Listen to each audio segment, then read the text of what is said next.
5 દીધા. બોલો ને. એમાં એવું છે આપણે કરવાનું હતું. છોકરા 2 છે અમારે ઘરના, ગુજરી ગયેલા છે કોરોનામાં. તમારા ઘરના ગુજરી ગયા? હા, કોરોનામાં. કોરોના કયું ગામ કીધું તમારું? ચમારડી, વલભીપુર પાસે ચમારડી ગામ આવ્યું છે, ભાવનગર જિલ્લો, વલભીપુર તાલુકો. તમારું નામ શું છે? કુલદીપભાઈ ભુરાભાઈ રાવદેવ. કેટલો સમય થયો લગ્ન થયા? લગભગ 2018 માં થયેલા છે. એટલે 18 હું આપણે 2008 માં, 8-9 માં થયેલા છે. બાબો ભાભી છે? નહીં, 2 છોકરા છે, એક 17 વર્ષનો છે અને એક 14 વર્ષનો છે. અત્યારે કામ શું કરો? હું સિક્યુરિટીમાં સુપરવાઇઝરનું કામ કરું. સિક્યુરિટીમાં?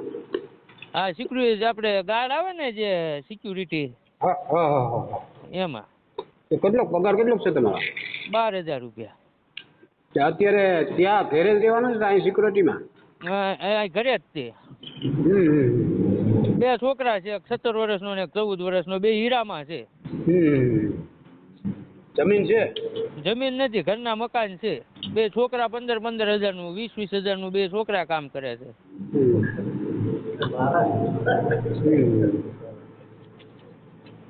છોકરા કમાઈ લે? હા, છોકરા 30-35 હજાર રૂપિયા 2 કમાય. તો છોકરા મોટા થઈ ગયા લગ્ન જીવડે તો? 17 વર્ષનો છે ને 14 વર્ષનો, સાહેબ. મારા વરસ 37 છે. નાનપણમાં લગ્ન થઈ ગયેલા હતા. 17-16 વર્ષ ત્યાં ચાલે. ક્યાં સમાજમાંથી? રાવદેવ સમાજ. રાવદેવ સમાજ. અત્યારે પરિવારમાં કોણ કોણ છે? 2 દીકરા છે ને એક મમ્મી છે ભેગા. ભાઈ છે એ ભાવનગર રહે છે, એ નોખો રહે. તો ક્યાં સમાજમાં કરવાનું છે?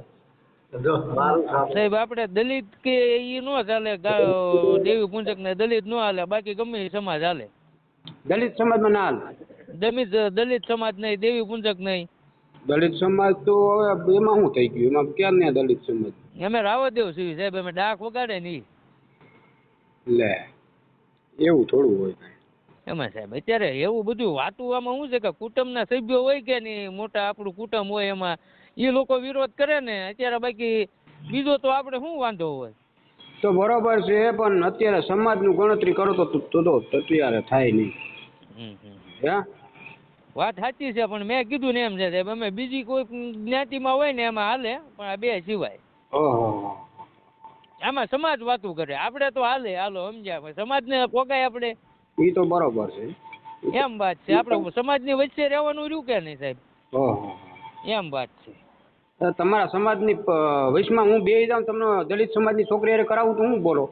એમાં એવું સાહેબ, પછી એવું ન હોય. એમાં વાતું પછી શું છે કે ના, તમારો સમાજ બેસી જાય ને સાનો મુનો, હું વાત કરું એટલે તમારો સમાજ સાંભળે રાખે, આખી જિંદગી બેઠો રહે. વાત સાચી છે સાહેબ, પણ એની વચ્ચે રહેવાનું નહીં. મેણા શરૂ જ રહ્યા પછી જીવે ક્યાં ઉલી. એટલે કાયમિકનું આપણે 15 દી અઠવાડિયાનું હોય તો સમજે, હાલો કાઢી નાખી એક કાનેથી ને વલપાથી.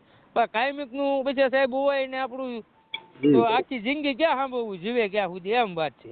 હમણાં 5-15 દિન હોય ને તો હાલો હું તમે મને કહો એટલે સમજાવી દઉં, 20 દી, મહિનો, 2 મહિના. પણ કાયમિકનું સાહેબ કેમ સાંભળવું? એમ વાત છે. હા તો સારું, તમારો ફોટો મોકલી દીધો. અને નીચે નામ લખીને મોકલજો, તમારું ગામનું નામ લખીને મોકલજો, બરોબર? હવે હું ભણેલો ગણેલો તો નથી, 5 ચોપડી જ ભણેલો છું સાહેબ. અરે ગમે એને કહેજો ને, લખીને મોકલી દેજો ને. સમજ્યા?